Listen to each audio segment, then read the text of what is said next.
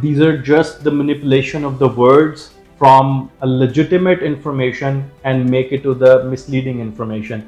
So it's a social media word, you have to be careful. Again, you don't have to rely on any video,